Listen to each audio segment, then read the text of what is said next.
I remember I've seen a job interview for making plastic tubes or something like that, because I'm a chemical engineer myself in polymer science. So that was specifically written that is for males. Then I asked why, and they were saying that because it's in a very industrial environment with workers that would not like to make plastic tubes and by extrusion. They were all they would not listen to a woman. That was in an industrial place. Given a group of industrialists, VPs, like higher level people, and they saw me, and I was a brown woman, very new to this field, and they dismissed me in the beginning. Okay, so I had to prove extra hard to say that, okay, it doesn't matter how I look like or what my gender is. I know what I'm talking about. And this is like, I would say, as a woman, we always have to do an extra work on proving that we know what we know. But talking about gender bias, I have experience because during my graduation period, I have experience in a maintenance workshop. And this is a masculine space completely. So it was really difficult, because if I was able to do something like the other colleagues, the male colleagues are doing, I had like clappers because I can do whatever they can do, and this is happy for you that you can do.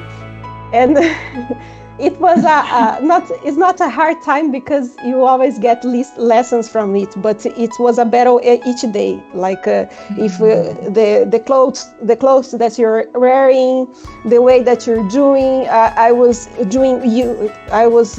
especially doing machining, so I was working on pieces and with heavy equipments, and oh my god, this is a girl. I looked like I was in a zoo and I was the monkey, because people went to see that I was doing the machine. Yeah, I think that, for example, really very big challenge for a woman is when you are a mother, because you have to take care of your son. I want to do an example. If my son is not feel not good, I stay at home, but never my husband stay at home. So it is like, okay, I'm the lady, the women, I need to take care of my family, of my son, not my husband. So it is like not a problem in our institution, our work, our job, but is inside our mind, as Raffaella also said before. It's like the culture. It is not my experience, but of my friends that work also at CNR in Messina. Okay, if you have a permanent job, so okay, you can have a son. It's not a problem, because the government is near you, but if you have not a permanent job and you are pregnant, you stay at home. So my friend, they said, okay, bye, see you. And I think the major discrimination, and it's true here, and it's true in Italy, there was just an article on a newspaper, Italian newspaper, is the gender pay gap. And that is true. I mean, it's true I don't know if it's true in Spain. It's definitely true in UK. It's still true in the UK. Well, in the UK it's even worse than that, because when you become full professor, there is a minimum for your salary, but there is not a maximum. So it's a matter of what you decide with your line manager or with the vice chancellor, the head of the university. So it's up to you what you ask and what they give you. Women are not good in asking. They are very thankful because, I got the position. I'm so thankful that I got the position. I think I will add one thing. So just because we had to overcome a lot of barriers, we have an advantage of fine-tuning our abilities. We can also try to be we can also try to make these barriers, transform these barriers as something motivational and advantageous towards our abilities, I would say. Because I like science, and also my husband also is a scientist as me, so always we push each other. And then I have the opportunity to go to Japan, and then over there I just work in a research institute also.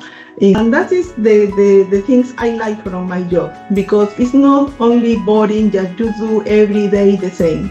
Every time you have new things to see, new experiences, and as long as you start reading once and then you think, oh my God, I am very, very behind because there is a lot to know, so I feel very, very small.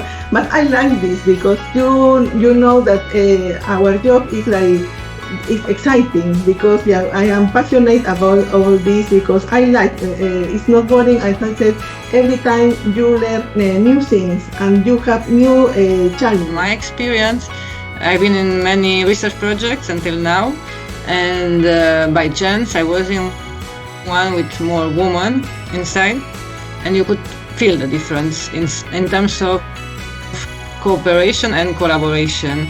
There was no how would I say hierarchy, even if there was more experience in some aspects. Everybody knew that, everybody recognized that, and they would help me out for real in doing things better, like in organizing a meeting better or things like that. You could feel this help, like sisterhood. It looks like since I've been a mother, I do things more focused, more efficiently in the lab. So I think perhaps here what could help is networking between women, or mentoring relationships that where to have a contact with more senior women who tell you, okay, you need to ask for more salary, and encourage you, and also women between each other sharing their experience as we do here, and giving information on the salary, and like this you can kind of see where you're moving, right? And I would say that in my case, the fact that the society supports families a lot, providing a daycare, for example, for parents, to put the children, that helps a lot. It's a public, and the cost is not too high, and so on. Of course, also the maternity leaves are longer, and nowadays even the fathers have their own share. My baby will turn 18 in 6 months, so I have gone this through a bit some years ago, but I would say that it's really the support from the society that has helped me through these years. Sometimes there are things here especially that are about diversity, inclusion, equality, which are legal, and they are in the law, so they have to comply with the law. So they are not doing anything good for me or for you or for anyone else. It's because they have to comply with. It's that step up, and then to go more than what the law wants. It tells you which is the difficult step, which probably I still don't see it. And it's not about equality, it's about equity. I think it's a matter of speaking to other women that probably have been there before, and don't be shy to ask, and then to have the support, but also to speak to other men, to be honest, because I think that we do need allies, and we need to work together, because I think that if you, at the end of the day, if you neglect a part of the population, which is more than half, you neglect talent, and you don't uptake from a bigger pool. So if things are improving for women, they are improving for everyone in general. That's my opinion. So I think that it's in everyone's interest to work towards it. I wouldn't call it solution, but towards a better outcome from.